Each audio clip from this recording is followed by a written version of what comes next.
let's talk about Daoism. Daoism refers to a Chinese spiritual, philosophical, and religious tradition that dates back to the Warring States period.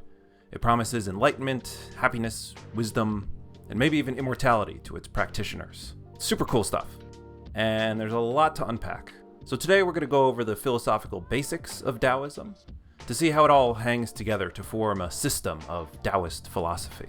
But before we do that, we're going to have to clear up some pretty stubborn misconceptions about Daoism and do a little bit of history. So if you want to skip all that stuff, which I wouldn't recommend because it's pretty good to know, but if you'd like to, you can skip to the chapter timecode below. Otherwise, strap in.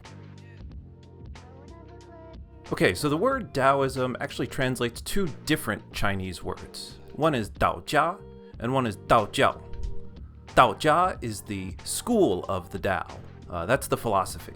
That's the stuff that goes back to the Warring States period and is associated with the thinkers or the figures of Laozi and Zhuangzi. Daojiao, on the other hand, is the teachings of the Tao, and this developed much later, during the Wei Jin period, or the 3rd century AD. This is more the religious stuff, and it also includes a set of spiritual, culinary, meditative, even sexual practices that can improve your life and extend your life. And that's like the goal. Lots of superstition, lots of religious stuff, lots of legends, lots of sages. It's a whole lot of fun, and there are temples today all over China, Daoist temples. You can go and visit them if you want to get blessed by a Daoist priest, or you can shake some sticks to see if you're going to have a lucky year. So you'll often see Daojia translated as philosophical Daoism or classical Daoism, and Daojiao understood as religious Daoism. This isn't a perfect distinction, but it works well enough. Notice that I'm also spelling Daoism with a D instead of a T. This is because nowadays we use pinyin instead of Weijiaos, which is an older way of Romanizing Chinese characters. That's why sometimes you see Laozi written Lao-Tzu and Zhuangzi written Chuang-Tzu. These are just older ways of Romanizing the Chinese characters. Nowadays we use pinyin and we spell them like this. Just to get that out of the way, not to be confusing. You see both, but the other spelling is older. The more modern and I guess proper spelling that we use nowadays is the pinyin version. Today we're going to focus on the basics of philosophical Daoism in particular, because philosophy channel. Hello. But again, we got to do a little bit of historical background stuff before we can dig into the philosophy, just so things make a bit more sense. Okay, first of all, so philosophical Daoism, Daojia, the school of the Tao, did not exist. Didn't exist during the Warring States period. This is a made-up word from the Han Dynasty historian Sima Qian, who wrote the Shiji, and he needed a name to stick on the texts that were written by Zhuangzi and Laozi. He showed up a couple hundred years later during the Han Dynasty, and he had to categorize all the different schools of thought from the Warring States period. And he saw that Zhuangzi and Laozi, or at least the texts that were associated with those two guys, spoke a lot about the Tao and had some cool things to say about the Tao. So he just grouped them together and called them the school of the Tao, the Daojia. But this is totally made up. It's totally anachronistic, and there were no Daoists or no members of a school of the Tao during the Warring States period, like there were Confucians and Moists, for example. Now, of course, there were thematic overlaps between the Zhuangzi and the Laozi or the Daodejing text. Of course, I'm not denying that. But the idea that they came together to form a single school of thought is kind of wishful thinking. It just didn't happen that way. So we'll say a little bit about Laozi and Zhuangzi, the founding fathers of Daoism. So first of all, Laozi, the guy, probably never existed. We don't have any hard evidence that this guy ever existed, and all of the references to him that we find by name are from the Warring States period, which is like hundreds of years after this guy was supposed to have lived. And even more stories get invented during the Han Dynasty when he becomes the patron saint of religious Daoism. Supposedly he was born by an immaculate conception. Supposedly he was born with a full head of white hair because he was so wise. He lived to be like 900 something years old and all sorts of crazy stuff. Totally made up. Totally made up. We have no idea who this guy was, if he even existed. The name Laozi literally just means the old master. So, I mean, was there really a guy walking around who people just referred to as the old master? And then he was also just so happened to be an individual guy who had this really unique story? Probably not. Probably not. And even in the ancient Chinese, Laozi, the word, the old master, isn't plural or singular, so it could be the old master's plural. Again, we just have no idea. There's also a fun story that Laozi might have originally been a Confucian sage, because there's a tradition in Confucianism that Laozi worked in the royal archives and taught Confucius about rituals and stuff like that. And then the Daoists just sort of appropriated Laozi because he shows up in the Zhuangzi and he's making fun of Confucius all the time and saying lots of really Daoist sounding stuff. So maybe the Daoists sort of stole Laozi, like they tried to do to Confucius, because also in the Zhuangzi there's lots of cases of Confucius saying really Daoist stuff.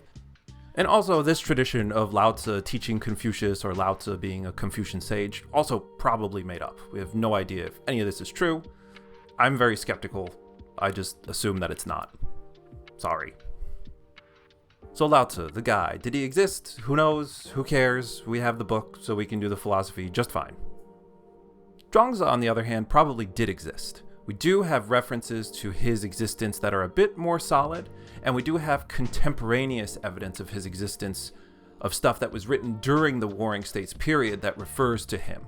He was probably a minor official of one of the Warring States at the time, but the details are murky. At least, again, the book that's attributed to him, the Zhuangzi, was probably written around the time of when he was alive. So this is definitely a more solid connection that we have between Zhuangzi the guy and the Zhuangzi the book than we have between the Daodejing the book or the Laozi the book and a guy named Laozi. There's not as many legends about Zhuangzi. He didn't go on to take quite the same role as Laozi in religious Daoism, so there's not as much historical embellishment to worry about. So Zhuangzi probably existed, although we don't know much about him, but he definitely managed to garner a following during his lifetime. And the book that was written in his name was definitely supposed to be related to him philosophically or ideologically in some way. So again, the historical evidence for him is much more solid than for Laozi. Let's talk about the texts. The first is the Laozi or the Daodejing. The Laozi follows the more traditional nomenclature for naming these masters' texts. Usually they're named after a person, but some of them are so special that they get their own name, like the Daodejing or the Lunyu, or the Analects of Confucius. It's not called the Kongzi, it's called the Analects. All the others are named after people, including the Zhuangzi, which we're going to talk about next. So there's all sorts of stories of how the Daodejing was created, the most famous one being that Laozi was working in the Grand Archives, and he decided to retire and go west, but before he did, somebody who was working, I think guarding the gates or something, pleaded with him. So please write down all your wisdom, Mr. Laozi. You're so smart. Please write it all down before you leave. And so he wrote the Daodejing.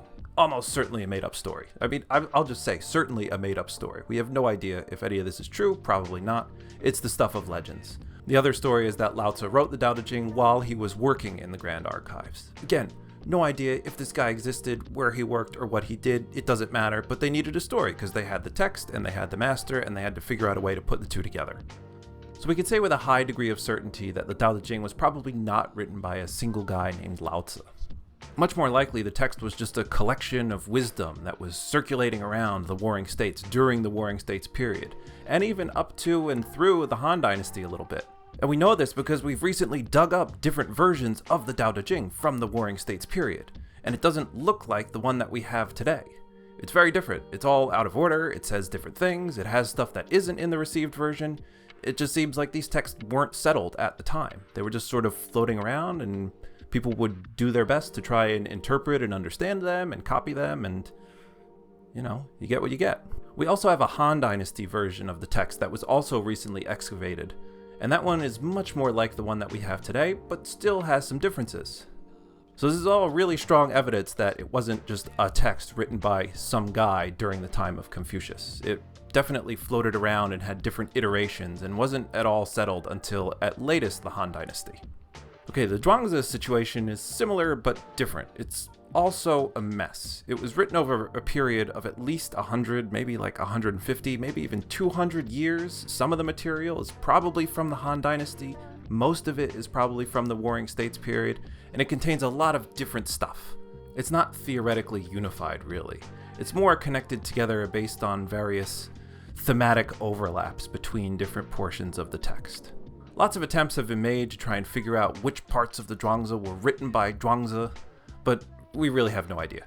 There are a couple of reasons for this. So first of all, we don't have the whole Zhuangzi text anymore. The version that we have is only 32 chapters long. But actually, the version that was recorded to exist during the Han Dynasty was 56 chapters long. But a guy named Guo Xiang, who was the authoritative commentator of the Zhuangzi, who decided what gets to stay and what gets to go in the official version, just threw out 20 some odd chapters and only kept the 32 that we have left. Kinda sucks.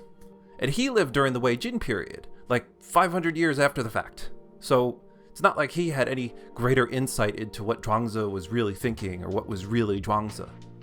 It's all just a mess, and people are just making stuff up. The 32 chapter version that we have today is divided typically into the inner chapters, the outer chapters, and the miscellaneous chapters. Tradition says that Zhuangzi wrote the inner chapters, the first 7, while the outer chapters and the miscellaneous chapters were written by his students or other interested parties or other philosophers who had things to say that were similar to what Zhuangzi had to say. Probably the whole text is like this, not just the outer and miscellaneous chapters. Now, it definitely does seem like the inner chapters are a bit older than the rest of the book, at least in general. Not entirely, though. There's like stuff from chapter 6 that was probably from the Han Dynasty, at least it looks like it. And we can make these kind of determinations by looking at the use of language, by seeing what sort of historical events are referred to, and just by sort of general thematic overlaps. But beyond that, we really can't say much. There's no real way of identifying, what ideas are Zhuangzi's himself and what ideas are his students. We just don't know. We're just guessing. We have no idea who wrote any of this stuff. Zhuangzi is a character throughout the text. True. And we see lots of stories about Zhuangzi doing fun stuff, and some of them might go back to what Zhuangzi himself actually might have done at some point. But the other thing to keep in mind is that all of the texts from ancient China were anonymous, and if you wanted your ideas to be taken seriously, you pretended that someone famous said them, and Zhuangzi was famous. So if you believed things like Zhuangzi, and you had ideas that were similar to what people said Zhuangzi's ideas were like, then you probably wrote stuff down and said that Zhuangzi said it, and that's how you ended up in the Zhuangzi. So what we're left with is this text, the Zhuangzi, that contains a bunch of different ideas that are loosely based on a tradition that's associated with a guy named Zhuangzi. And that's about all we can say. And this is all just to say, don't expect these texts to make sense in a sort of systematic way like the Republic of Plato or something like that. They just won't have that kind of systematicity. They're just not made that way. They're compiled anonymously over periods of hundreds of years. They were edited by different people. They floated around in different versions for a very long time. We're sort of just left with what we've got. Now, we can't really understand philosophical Daoism, whatever that is, without understanding a bit of the Warring States' cultural and historical background. So again, the Warring States period was from about 479 or 475 BC to 221 BC. The Warring States period sucked. It just sucked. You did not want to be alive during that time. The Zhou dynasty was collapsing, and all sorts of different individual states were popping up instead to try and reclaim the glory of the former Zhou dynasty. There were lots of wars all the time. States were invading other states to try to expand their territory. You had a generally miserable, overtaxed, and low population because people just kept getting drafted into wars to go die. It was just miserable. You did not want to be alive back then in Warring States China. And so at the time, you had these various roaming philosophers who would go from state to state to try and convince the leaders of the various warring states to adopt their policies, to follow their Dao, to enact their way of governing. We're going to talk about Dao and way and all that in a little bit, but this is the general background. And Daoism, or at least the texts that we have that are associated with the Daoist tradition, are part of this. But even though they're part of this conversation, they're also super critical, and they reject a lot of what would have been mainstream ideas that were floating around during the Warring States period. And you can't really get what they're saying if you don't know who they're arguing against. They say stuff not because it's just profound, timeless wisdom, some of it is, but sometimes they're making a really precise critique of an opposing point of view that you wouldn't know about if you didn't know things about the Warring States' philosophical environment in general. And that's what I'm here for. Okay, so with all that out of the way, let's just get to the philosophy, finally. So the main concept in Daoism, as you might have guessed, is the Dao. Literally, this just means a road, a way, or a path. And the English word way is a crazily good translation of this word, Dao. It has the same sort of semantic flexibility that Dao does in terms of being able to refer to ways to do or to and from anything. You could talk about the way to school, or the way to ride a bike, or the way to play an instrument, or the way to be a good person. Dao is pretty much the same in all these cases. You talk about the Dao to do all those things, and it has roughly the same connotation. And one thing it also shares with the idea of a way of doing something is that a Dao is supposed to be a successful or a reliable, or at least a competent way of doing something. So if you're not a very good swimmer, you wouldn't say that somebody knows the way to swim. But if you are a good swimmer, you'd be like, yeah, I want to know the way to swim by watching that guy or that gal swim. And this concept of Dao appears all over different Warring States texts, not just the Daoist ones. The Lunyu, the Analects of Confucius, for example, and the Zhuangzi and the Mozi and all the other Warring States philosophical writings talk about the Dao. They talk about the Dao to be a gentleman, the Dao to govern the empire, the Dao to be a father or a brother or a daughter. Everything has a Dao. And the idea is that all these individual Dao are supposed to come together to form a general Dao for living one's life. The Dao to live your life well, and hopefully to govern the empire well. Because again, this was focused on trying to get rulers of various states to govern effectively. So that's why they're trying to get everybody to follow the Dao. That's the goal of all the Warring States philosophers, including the Daoists. Now the difference is that the Daoists were also interested in the Dao in a more cosmic or metaphysical sense. They were interested in what they sometimes call the Great Dao, which we see in the Daodejing.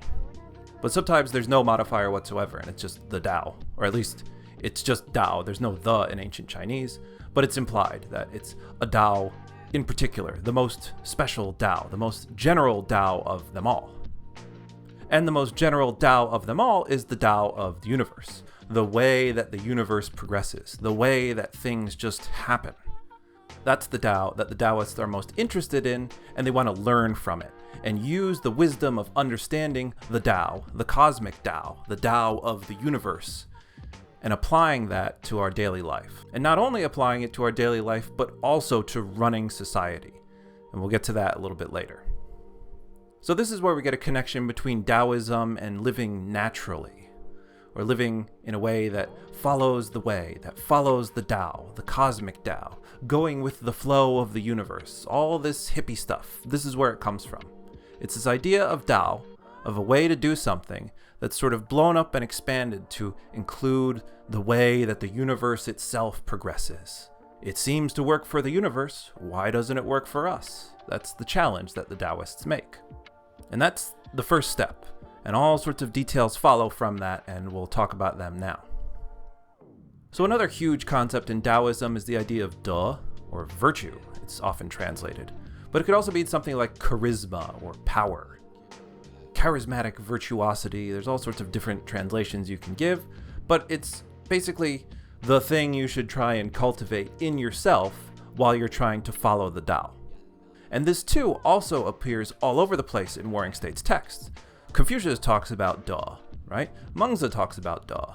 Lots of different philosophers talk about cultivating Da. They talk about cultivating virtue and virtuosity, and usually it has this moral connotation in these contexts. When Mengzi talks to rulers and tries to get them to exercise Da, he's talking about trying to make them better people, trying to make them more moral so they can rule more effectively and benevolently. And a way of understanding Da is just as the sort of qualities that you manifest when you're following the Dao. And this is true in Confucianism as well. If you follow the Confucian Dao, you're going to manifest Confucian Da, and that's the way it's supposed to work. Daoism, again, does the same sort of thing. If you follow the Dao of the universe, right, if you tap into its wisdom and live your life in accordance with the principles and regularities of the universe itself as it follows its own Dao, the Dao, then you're going to manifest the highest form of virtue or power or charisma. You're going to manifest Da in a very unique way. One example from the Zhuangzi says, only one with Da is able to know what cannot be avoided and be at peace with it as if it were their fate. So this ideal of understanding the way the universe works and accepting things that you don't have any control over and being at peace with them, this is a sort of a sort of virtuosity that you try to cultivate. There's all sorts of other examples of what entails in a Daoist context, and it's sometimes a little bit mysterious what it actually means. But it's definitely a good thing to have, according to these texts, and we'll just leave it there for now. The next idea is Ziran, usually translated as spontaneity, or self-so. That's what it literally means. Self-so, so of itself. And what it means is that things that are Ziran, or self-so, are not the result of anything external influencing them. They're just sort of the way that things go if you leave them alone to do their thing. And this is a big value in Daoism. Again, if we want to lean on the wisdom of following the Tao of the universe, we sort of have to learn how to interact with things in a way that lets them do their own thing, in the way that's maximally efficient for them. Because there's a faith that things naturally do what's best for themselves if you leave them alone to do their thing. This is easy to see when we realize that the universe, which is really, really big, proceeds this way without any help from us at all. The universe just does its thing, and we should just learn what that thing is that it does and try to do it along with the universe and not get in the way. Again, this is all about following the Tao, but now this idea of Ziran gives us a little bit more context of what this means. And the idea that we're supposed to follow the spontaneity of the universe is explicit in the Daodejing, for example. In Daodejing 25, it says, people will model themselves on the earth models itself on heaven models itself on the Tao, and the Tao models itself on Ziran, spontaneity. So at this point, the idea is that we're supposed to follow the Tao, follow the natural Ziran, self-so, spontaneous processes of the universe itself, and in so doing, we're going to cultivate and manifest the right sort of virtue, Next up is Wuwei, or non-action.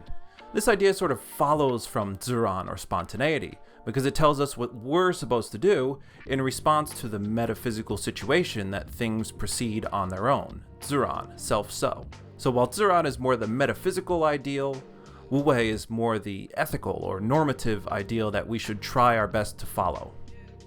It's more of a direct suggestion, namely, don't mess with stuff, don't interfere with stuff. Let stuff do its thing, and that's probably the best situation you could hope for. Don't get in the way, just let stuff do its thing, man. Go with the flow. Now this idea also has some concrete political applications, like government. The other half of Wuwei is Wuwei Zhi, namely, do nothing and everything is in order anyway. The idea is that things naturally know what they're supposed to do, and so if you don't mess with them, they're going to order themselves effectively without you having to do anything. Again, that's how the entire universe works. Nothing in the universe needs our interference. The idea that we should start interfering with stuff is just totally bizarre, and we probably shouldn't do it. And look how messed up the world is around us by everybody trying to interfere with the way that things work naturally. We should all just stop, and things will probably be better. That's the faith that the Daoists are expressing here. And again, this applies directly to a political context where you had rulers at the time that were definitely over-managing or overzealously managing their populations and invading other states and taxing people excessively and performing these elaborate, crazy, expensive state rituals and funerals. And the Daoists just sort of wanted to stop it and hope that things would get better if we could all return to a simpler time and let people sort of do their own thing and not like tax and work them to death and send them off to wars to fight. Things would probably be better. Another basic concept is the idea of simplicity, or being without desires in Daoism. This is kind of like a theory of human nature in that it suggests that people are naturally simple in their desires and don't really want or need too much in order to be happy. It's just that society has convinced us all that we need so much more than we actually do by corrupting our natural ability to find what we need and get it, which isn't all that much. Specifically, the Daodejing believes that we are all born simple and desireless. Desires are a social creation manufactured by culture. If we weren't bombarded with all these cultural creations all the time, then we wouldn't want any of that stuff. And if we didn't want any of that stuff, we probably wouldn't be as miserable as we all are today trying to get it and failing. So there's this repeated theme that culture corrupts us from our natural state and makes us miserable. We see this idea throughout the Daodejing and in the Zhuangzi, specifically books 8 to 10 of the Zhuangzi. Not the whole thing necessarily emphasizes this point in particular. Other parts of the Zhuangzi are much less confident in giving a theory of human nature like this. Another key concept is the rejection of morality, or at least morality as conventionally understood by the Confucians and the Daoists. The idea here, again, is that morality as a system of norms that control and guide us are just unhealthy. They're just bad for us. They're counterproductive, they're dangerous, they hurt us, and they make people miserable, so we should stop doing it. And it didn't just include like abstract moral reasoning, it also included things like rituals and manners, which again control and guide behavior and make people miserable, according to the Daoists. Why does it do that? Well, because it's unnatural. It's not Ziran. It's not spontaneous. We're forcing things to be ways that they aren't naturally suited for, and as a result, of course things are going to be miserable. Now, this doesn't mean that we should treat each other poorly, or that we shouldn't care for one another. The idea is just that we would probably do this naturally, even if we weren't taught to do it. And in fact, when we are taught to do it en masse, it just confuses us. If you left people alone, they would probably care for each other just fine. That's the idea. Pretty much every other animal functions this way. Why can't we? So the idea is that morality is a contrivance and a harm to us, and so we should reject it. Another point that people tend to overlook when they don't acknowledge the Warring States context is the Daoist perspective on language. So for other Warring States philosophers, language was a huge part of following the Tao.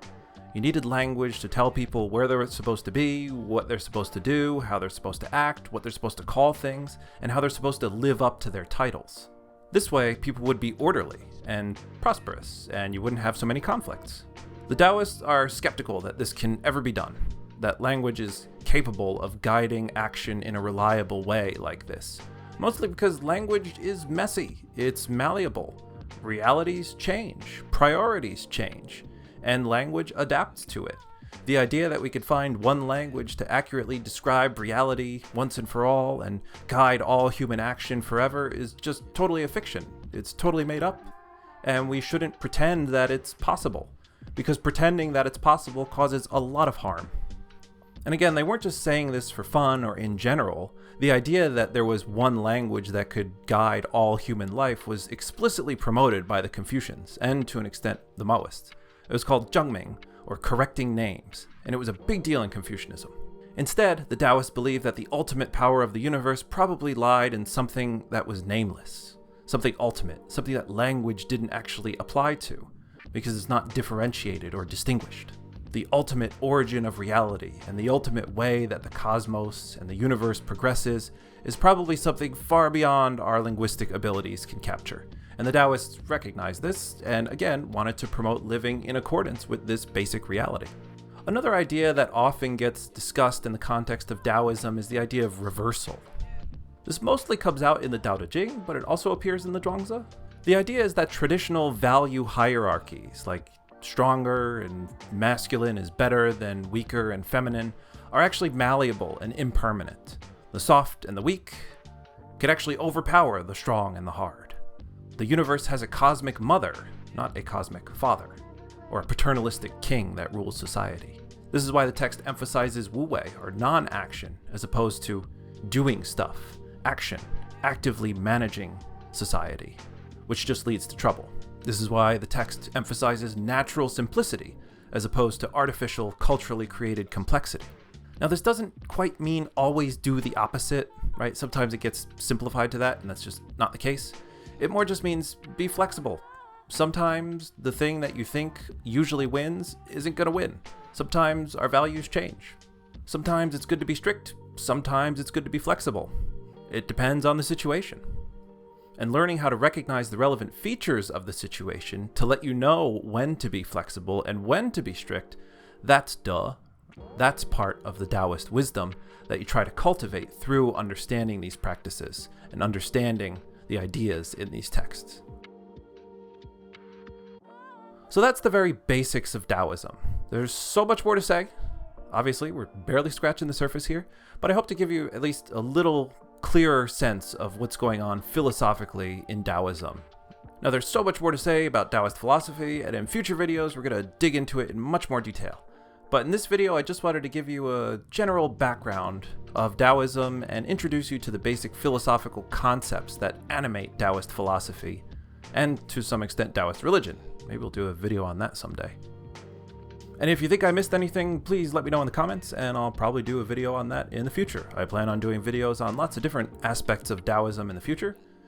If you're interested in that, then like and subscribe, stick around. And that's all. Thanks for watching.